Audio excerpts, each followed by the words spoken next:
Hello friends, AP జిల్లా court ఉద్యోగాలకు సంబంధించి అప్లై ప్రాసెస్ అనేది స్టార్ట్ అయితే అవ్వడం జరిగింది. స్టెప్ బై స్టెప్ ఎలా అప్లై చేయాలి, ఏ తప్పులు లేకుండా ఎలా అప్లై చేసుకోవాలి అనేది డీటెయిల్డ్గా ఈ వీడియోలో ఎక్స్ప్లెయిన్ చేస్తాను. వీడియోని చివరిదాకా అయితే చూడండి. చాలామంది వీడియో చూస్తున్నారు కానీ చాలా తక్కువ మంది వీడియోని లైక్ చేస్తున్నారు. కొంచెం వీడియో లైక్ చేసి సపోర్ట్ చేయండి. ఇంకా జెన్యూన్ జాబ్ అప్డేట్స్ కోసం, కోర్ట్ జాబ్ అప్డేట్స్ కోసం మన ఛానల్ని సబ్స్క్రైబ్ చేసుకోకపోతే వెంటనే సబ్స్క్రైబ్ చేసుకోండి. కోర్టు జాబ్ ఉద్యోగాలకు, డిఎస్సి ఉద్యోగాలకు, ఆంధ్రప్రదేశ్లో రిలీజ్ అయ్యే ఏపీపీఎస్సి ఉద్యోగాల కోసం అన్ని పోటీ పరీక్షలకు ఉపయోగపడే కరెంట్ అఫైర్స్ సంబంధించి మన టీజీ అకాడమీ యాప్లో చాలా మంచి పీడిఎఫ్ అయితే తీసుకురావడం జరిగింది. శాంపుల్ పీడిఎఫ్ ఉంది టీజీ అకాడమీ యాప్లోనే. కావాల్సిన వాళ్ళు టీజీ అకాడమీ యాప్ లింక్ కింద డిస్క్రిప్షన్లో ప్రొవైడ్ చేయడం జరిగింది. కేవలం 69 రూపీస్కే మీకు అయితే అందిస్తున్నాము. So TG academy app download చేసుకుని శాంపుల్ పీడిఎఫ్ చూసి మీకు నచ్చితేనే తీసుకోవచ్చు. ఇదే కాకుండా కోర్టు ఉద్యోగాలకు సంబంధించిన ఫుల్ సిలబస్ కోర్సు, అలాగే టెస్ట్ సిరీస్ కూడా ఉంది. టీజీ అకాడమీ యాప్ లింక్ కింద డిస్క్రిప్షన్లో ఉంది, డౌన్లోడ్ చేసుకోండి. మనకు ఏదైతే నోటిఫికేషన్లో చెప్పిన విధంగానే అప్లై డేట్ అనేది 13 మే స్టార్ట్ చేయడం జరిగింది. సో దీనికి సంబంధించిన అప్లై లింక్ అనేది నేను కింద డిస్క్రిప్షన్లో పెడతాను. అఫీషియల్ సైట్లో కూడా మనకు దీనికి సంబంధించి ఆప్షన్ అయితే ఇవ్వడం జరిగింది. సో ఇక్కడ మనము ఎలా అప్లై చేసుకోవాలి అనే ప్రాసెస్ చూసుకుంటే, ఇక్కడ మనకు క్లిక్ హియర్ అనే ఆప్షన్ కనిపిస్తుంది అఫీషియల్ సైట్లో. సో దీని మీద క్లిక్ చేస్తానే మనకు అప్లై లింక్ అనేది ఓపెన్ అయిపోతుంది. అన్ని పోస్టులకు సంబంధించి నోటిఫికేషన్స్ పీడిఎఫ్ని కూడా ఇక్కడ మనకు పెట్టడం అయితే జరిగింది. సో కావాల్సిన వాళ్ళు అక్కడ నుండి వివరాలు అయితే చూసుకోవచ్చు. ఇక్కడ ఇంపార్టెంట్ ఇన్ఫర్మేషన్ని కూడా మనకైతే ఇవ్వడం జరిగింది. సో ఇక్కడ మనకు న్యూ రిజిస్ట్రేషన్ ఓటీపీఆర్ అని ఇచ్చారు. సో ఆల్రెడీ రిజిస్టర్ అయ్యి ఉంటే లాగిన్ చేసి డైరెక్ట్గా అప్లై చేసుకోవచ్చు. సో ఇప్పటిదాకా మనం రిజిస్టర్ చేసుకోలేదు అంటే న్యూ రిజిస్ట్రేషన్ మీద క్లిక్ చేసి మనము రిజిస్ట్రేషన్ ఐడి అయితే క్రియేట్ చేసుకోవాల్సి అయితే ఉంటుంది. న్యూ రిజిస్ట్రేషన్ మీద క్లిక్ చేస్తేనే ఈ విధంగా లోడ్ అవుతుంది. ఇక్కడ మనము రిజిస్ట్రేషన్ అయితే చేసుకోవాల్సి అయితే ఉంటుంది. ఇక్కడ మనకు టర్మ్స్ అండ్ కండిషన్స్ అన్నీ కనిపిస్తాయి. అవన్నీ చదివిన తర్వాత క్లోజ్ చేసిన తర్వాత సో ఇక్కడ మనము పర్మనెంట్ డిస్టిక్ ఏది అనేది సెలెక్ట్ చేసుకోవాలి. దాని తర్వాత సిటీ ఏది, పిన్ కోడ్ ఏది అనేది సెలెక్ట్ చేసుకొని మీరు ఏ డిస్టిక్ని ప్రిఫరెన్స్ ఇస్తారు అంటే మీ డిస్టిక్ ఇక్కడ అయిపోయింది, దాని తర్వాత మీరు ఏ డిస్టిక్కి ప్రిఫరెన్స్ ఇస్తారు అనే ఆప్షన్ కనిపిస్తుంది. సో ఇక్కడ ఉండే ఆప్షన్స్ అన్నీ కూడా ఎంటర్ చేసి మనం ఫస్ట్ రిజిస్ట్రేషన్ అనేది చేసుకోవాల్సి అయితే ఉంటుంది. సో రిజిస్ట్రేషన్ చేసే ముందు ఇక్కడ మనకు యూజర్ మాన్యువల్లో క్లియర్గా మెన్షన్ చేశారు. అప్లై చేసేటప్పుడు మొజిలా ఫైర్ ఫాక్స్ కానీ, గూగుల్ క్రోమ్ కానీ, ఎడ్జ్ క్రోమియం కానీ వెబ్సైట్స్ అయితే యూజ్ చేయండి అని చెప్పి క్లియర్గా మెన్షన్ చేశారు. మొబైల్లో అప్లై చేసేటైతే ఆండ్రాయిడ్ 4.0 కానీ, iOS వర్షన్ 9 కానీ ఉండేటట్టు చూసుకోండి అని చెప్పి మెన్షన్ అయితే చేయడం జరిగింది. సో ఇక్కడ ఓటీపీఆర్ ఐడి క్రియేట్ చేసుకునే విధానము అవన్నీ కూడా మనకు క్లియర్గా మెన్షన్ చేశారు. సో మనము డీటెయిల్ ఇన్ఫర్మేషన్ చూసిన తర్వాత ఇక్కడ మనము ఓటీపీఆర్ మీద క్లిక్ చేసిన వెంటనే ఈ విధంగా మనకు ఓపెన్ అవుతుంది. సో టర్మ్స్ అండ్ కండిషన్స్ అన్నీ కూడా మనం ఒక్కసారి పరిశీలించుకున్న తర్వాత సో ఇక్కడ మనకు క్లోజ్ అనే ఆప్షన్ వస్తుంది, క్లోజ్ చేస్తాము. సో అదైన తర్వాత రిజిస్ట్రేషన్ ఎలా చేసుకోవాలి అంటే సో ఇక్కడ మనము 7th క్లాస్లో కానీ 10th క్లాస్లో కానీ నేమ్ ఏముంది అని అడుగుతారు. సో 7th నేమ్, 10thలో ఏ నేమ్ అయితే ఉందో దాన్ని మాత్రమే ఎంటర్ చేయండి. మీ ఆధార్ కార్డులో ఒక నేమ్ ఉంటుంది, మీ 10thలో ఒక నేమ్ ఉంటుంది. ఏ నేమ్ ఎంటర్ చేయాలని చెప్పి మీకు డౌట్ ఉంటుంది. మీ 7th క్లాస్లో కానీ 10th క్లాస్లో కానీ ఏదైతే నేమ్ ఉంటుందో దాన్ని మాత్రమే ఎంటర్ చేయండి. తర్వాత మీ father name, mother name. So ఇక్కడ ఫాదర్ నేమ్ కానీ, మదర్ నేమ్ కానీ, లేకపోతే గార్డియన్ నేమ్ కానీ ఏదైతే మీ 10th క్లాస్ ఉంటుందో అది మాత్రమే ఎంటర్ చేయండి. సో ఇక్కడ మీరు ఎవరి నేమ్ అయితే ఎంటర్ చేశారో దాన్ని మాత్రం ఇక్కడ క్లిక్ చేయండి. మీ డేట్ ఆఫ్ బర్త్ కూడా 10th మార్క్స్ మెమో ప్రకారం ఎంతైతే డేట్ ఆఫ్ బర్త్ ఇక్కడ ఉందో దాన్ని మాత్రమే ఎంటర్ చేయండి.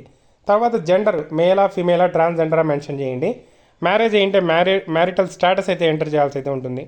తర్వాత కేటగిరీలో మీ క్యాస్ట్ని అయితే మెన్షన్ చేయాల్సి అయితే ఉంటుంది. సో ఇక్కడికి అయిపోయిన తర్వాత weather the application is person with disability అని అడుగుతున్నారు. సో మీరు ఏదైనా ఫిజికలీ హ్యాండిక్యాప్ ఉంటే ఎస్ అని చెప్పి, లేకపోతే నో అని చెప్పి మెన్షన్ చేయండి. ఎక్స్ సర్వీస్ మెన్ ఉంటే ఎస్ అని చెప్పి, లేకపోతే నో అని చెప్పి మెన్షన్ చేయండి. తర్వాత స్పోర్ట్స్ కోటా ఏదైనా ఉంటే మీ దగ్గర ఎస్ అని చెప్పి, లేకపోతే నో అని చెప్పి మెన్షన్ చేయండి.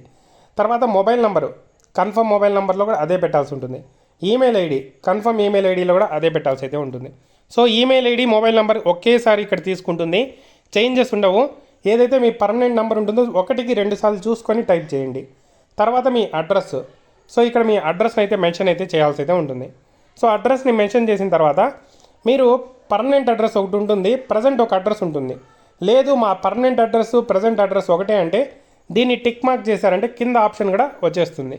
లేదు మీరు పర్మనెంట్ అడ్రస్ ఒకటి, ప్రజెంట్ అడ్రస్ ఒకటి అంటే నో మీద క్లిక్ చేసి మీరు ప్రజెంట్ ఉండే అడ్రస్ ఇక్కడ, పర్మనెంట్ అడ్రస్ ఇక్కడ ఎంటర్ చేయాల్సి అయితే ఉంటుంది. సో ఆ విధంగా అడ్రస్ సంబంధించిన వివరాలు అయిపోయిన తర్వాత ఇక్కడ ఎగ్జామ్ డిస్ట్రిక్ట్ ప్రిఫరెన్సెస్ అయితే ఇవ్వాల్సి అయితే ఉంటుంది. సో మీ జిల్లా కాకుండా ఇతర ఏ జిల్లాలో మీ ప్రిఫరెన్స్ ఇస్తారు. ఎగ్జాంపుల్కి నాది అనంతపూర్ జిల్లా, నేను చిత్తూరు జిల్లాకి అలాగే ఏదైతే నేను ఎగ్జామ్ సెంటర్కి చెప్తున్నానో ఎగ్జామ్ సెంటర్స్కి, ఇది ఎగ్జామ్ సెంటర్స్కి మాత్రమే. అనంతపూర్ జిల్లాలో ఖాళీ లేదు, నాకు ఏ కడపనో లేకపోతే కర్నూలు వేసేస్తారు. లేదంటే నాకు పక్కనే ఉన్న చిత్తూరు జిల్లా కావాలి ఎగ్జామినేషన్ సెంటర్, అలాంటప్పుడు మనం ఇక్కడ ప్రిఫరెన్స్ ఇచ్చుకోవాల్సి అయితే ఉంటుంది. సో మీది అనంతపూర్ జిల్లా అనుకోండి, మీ పక్కనుండే డిస్టిక్లని ప్రిఫరెన్స్ ఇచ్చుకోండి. సో దాని ప్రకారం మీకు ఎగ్జామ్ సెంటర్ అయితే పెడుతుంది. మ్యాక్సిమం మీ సెంటరే ఉంటుంది, మీ జిల్లానే ఉంటుంది. ఒకవేళ మీ జిల్లాలో ఎగ్జామినేషన్ సెంటర్ ఫిల్ అయిపోతే పక్క జిల్లాలో వేస్తారు. మ్యాక్సిమం మీ జిల్లానే ఉంటుంది, ప్రాబ్లం అయితే లేదు. సో టర్మ్స్ అండ్ కండిషన్స్ని యాక్సెప్ట్ చేసి ఇక్కడ ఉండే క్యాప్చాని ఇక్కడ ఎంటర్ చేశారంటే రిజిస్టర్ అయిపోతుంది. రిజిస్టర్ అయిపోయిన తర్వాత రిజిస్టర్ ఐడి అలాగే పాస్వర్డ్ ఒకటి అనేది రావడం జరుగుతుంది. సో పాస్వర్డ్ వచ్చిన తర్వాత దాంతో మనము ఎంటర్ చేసి అప్లై అయితే చేసుకోవాల్సి అయితే ఉంటుంది. సో దాంతో అప్లై చేసేటప్పుడు మనము లాగిన్ అయితే ఉంటుంది, ఆల్రెడీ రిజిస్టర్ అని ఉంటుంది కదా, దాని మీద క్లిక్ చేసి లాగిన్ చేస్తాము. లాగిన్ చేస్తానే అప్లికేషన్ ఫామ్ అయితే ఫిల్ చేయాల్సి అయితే ఉంటుంది. సో అప్లికేషన్ ఫామ్ ఫిల్ చేసేటప్పుడు ఫీజు పేమెంట్ చేయాల్సి అయితే ఉంటుంది. అన్న మేము ఓటీపీఆర్ ఐడి క్రియేట్ చేసుకున్నాం కదా, ఆ ఓటీపీఆర్ ఐడి ఎలా తెలుస్తుంది అంటే మీరు ఏదైతే మొబైల్ నెంబర్ పెట్టారో, ఈమెయిల్ పెట్టారో వాటికి మీ ఓటీపీఆర్ ఐడి పాస్వర్డ్ అనేది మీకు పంపించడం జరుగుతుంది. సో దాంతో మీరు లాగిన్ అవుతారు. లాగిన్ అయిన తర్వాత ఇక్కడ మనకు ఫీజు పేమెంట్ చేయాల్సి అయితే ఉంటుంది. సో ఫీజు పేమెంట్ చూసుకుంటే ఎస్సీ ఎస్టీ అభ్యర్థులు 400, మిగిలిన అందరు అభ్యర్థులు 800 రూపీస్. ఫీజు ఏ విధంగా ఉంటుంది, ఒక్కొక్క పోస్ట్కి ఒక్కొక్క పేమెంట్ చేయాలా అంటే ఒక్కొక్క పోస్ట్కి ఒక్కొక్క పేమెంట్ చేయాల్సిందే అండి. సో మీరు జూనియర్ అసిస్టెంట్కి 800 పే చేయాలంటే 800 పే చేయాలి, స్టెనోగ్రాఫర్కి పే చేయాలంటే 800కి 800 పే చేయాలి. ఆ విధంగా మనము ఫీజులు సపరేట్గా పే చేయాల్సిందే. జిఎస్టీ ఉంటే జిఎస్టీ కూడా పే చేయాల్సిందే. సో మన రిజిస్ట్రేషన్ డీటెయిల్స్లో ఇప్పుడు దాకా మనం ఏదైతే రిజిస్టర్ చేసుకున్నామో అది అయిపోతుంది. దాని తర్వాత అప్లికేషన్ ఫామ్ మీద క్లిక్ చేసిన తర్వాత సో ఇక్కడ ఈ విధంగా మనకు లాగిన్ చేసి మనం అప్లికేషన్ ఫామ్ని ఫిల్ చేస్తాము. సో ఆ ఓటీపీఆర్ ఐడి అవన్నీ ఎంటర్ చేసి మనము ఇక్కడ లాగిన్ అవుతాము. లాగిన్ అయిన తర్వాత click here to fill the application అని చెప్పి కనిపిస్తుంది. సో దాని మీద క్లిక్ చేసి మనం అప్లికేషన్ ఫిల్ చేయాల్సి అయితే ఉంటుంది. సో అప్లికేషన్ ఫిల్ చేసేటప్పుడు మనకు మొత్తం 5 కాలమ్స్ కనిపిస్తాయి. దాంట్లో మనం పోస్ట్ సెలెక్ట్ చేసుకోవాలి, డిస్ట్రిక్ట్ సెలెక్ట్ చేసుకోవాలి, క్వాలిఫికేషన్ డీటెయిల్స్ అయితే సెలెక్ట్ చేసుకోవాలి, అదర్ డీటెయిల్స్ సెలెక్ట్ చేసుకోవాలి, తర్వాత డాక్యుమెంట్ అప్లోడ్ అయితే చేయాల్సి అయితే ఉంటుంది. సో ఈ విధంగా సెలెక్ట్ చేసేటప్పుడు మనం ఏ పోస్ట్కి అనేది ఫస్ట్ సెలెక్ట్ చేసుకోవాల్సి అయితే ఉంటుంది. ఫస్ట్ మీరు జూనియర్ అసిస్టెంట్కి అప్లై చేస్తున్నారు, జూనియర్ అసిస్టెంట్ పోస్ట్ అయితే సెలెక్ట్ చేసుకుంటారు. ఓకే, జూనియర్ అసిస్టెంట్కి సెలెక్ట్ చేసుకున్నాను. దాని తర్వాత డిస్టిక్, మీ జ్యుడిషియల్ డిస్టిక్ ఏది, అనంతపుర, చిత్తూరు అనేది సెలెక్ట్ చేసుకోండి. సేవ్ నెక్స్ట్ మీద క్లిక్ చేస్తారు. సో అక్కడితో మీ డిస్టిక్ అలాగే మీ పోస్ట్ సెలెక్షన్ అయిపోతుంది. దాని తర్వాత డీటెయిల్స్, అవన్నీ మనకు డీటెయిల్స్ స్టార్టింగ్లో ఎంటర్ చేసాం కదా, ఆ డీటెయిల్స్ కనిపిస్తాయి. అవన్నీ కరెక్ట్ అయినా ఒకసారి అయితే చూసుకొని సేవ్ అండ్ నెక్స్ట్ మీద క్లిక్ చేస్తాము. దాని తర్వాత లాంగ్వేజ్, ఏ లాంగ్వేజ్ మీరు ఇక్కడ సూటబుల్, మీకు ఏ లాంగ్వేజ్ తెలుసు, తెలుగు, తమిళ్, కన్నడలో ఏ లాంగ్వేజ్ తెలుసో దాన్ని సెలెక్ట్ చేసుకుంటారు.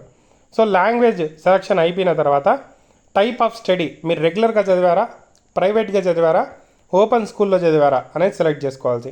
సో రెగ్యులర్గా అంటే మీరు రెగ్యులర్గా స్కూల్కి వెళ్ళి చదువుకొని ఉంటారు. ప్రైవేట్గా అంటే మీరు ప్రైవేట్గా చదివింటారు. అంటే ఏదైతే మనకు కొంతమంది స్కూల్స్కి వెళ్ళకుండా ప్రైవేట్గా చదువుకుని ఉంటారు. సో ఆ విధంగా ప్రైవేట్ చదివింటారు. సో ప్రైవేట్ స్టడీ అని పెట్టచ్చు. ఓపెన్ స్కూలింగ్ అంటే ఓపెన్ స్కూల్స్ ఉంటాయి, అందులో చదివిన వాళ్ళు ఓపెన్ స్కూలింగ్ పెట్టుకోవచ్చు.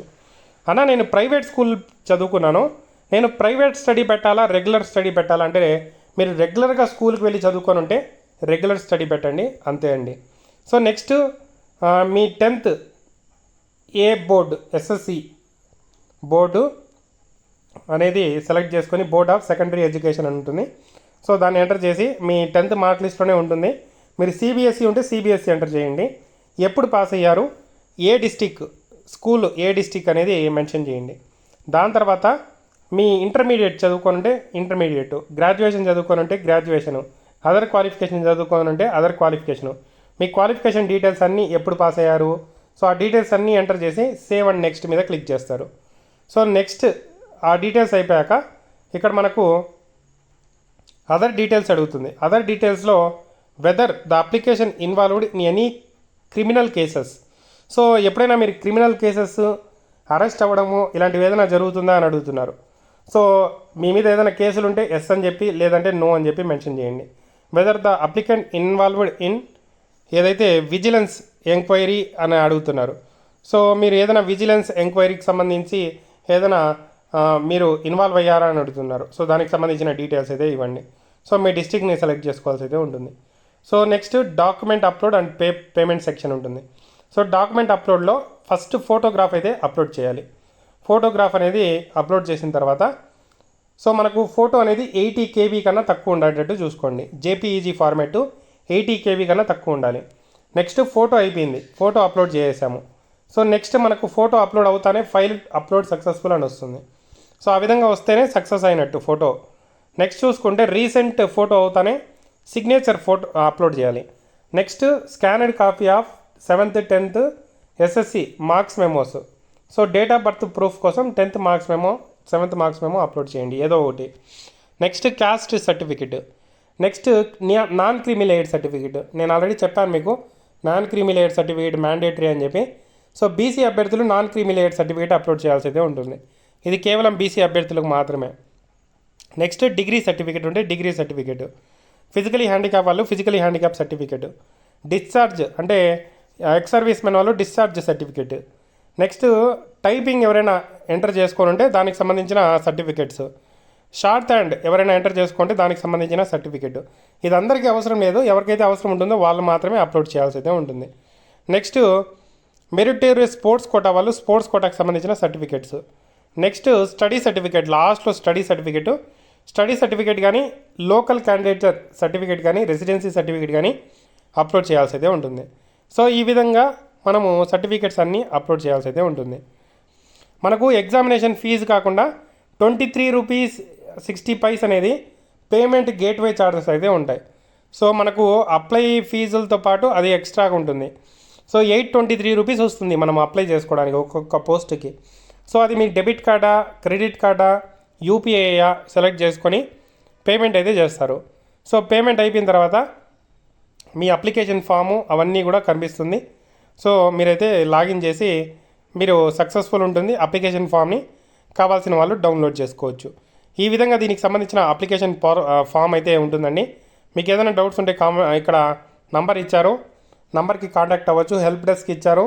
వర్కింగ్ అవర్స్లో, లంచ్ బ్రేక్ కాకుండా వర్కింగ్ అవర్స్లో మీరు ఆ నెంబర్కి కాల్ చేసి మాట్లాడచ్చు. ఏదైనా డౌట్స్ ఉంటే మెయిల్ కూడా సెండ్ చేయొచ్చు. డౌట్స్ ఉంటే వాళ్ళు మీకు రిప్లై కూడా ఇవ్వడం జరుగుతుంది. ఇది ఈ నోటిఫికేషన్కి సంబంధించిన డీటెయిల్ ఇన్ఫర్మేషన్. మీకు ఏదైనా డౌట్స్ ఉంటే కామెంట్ చేయండి. తప్పకుండా వీడియోని సెలెక్ట్ చేసి షేర్ చేయండి.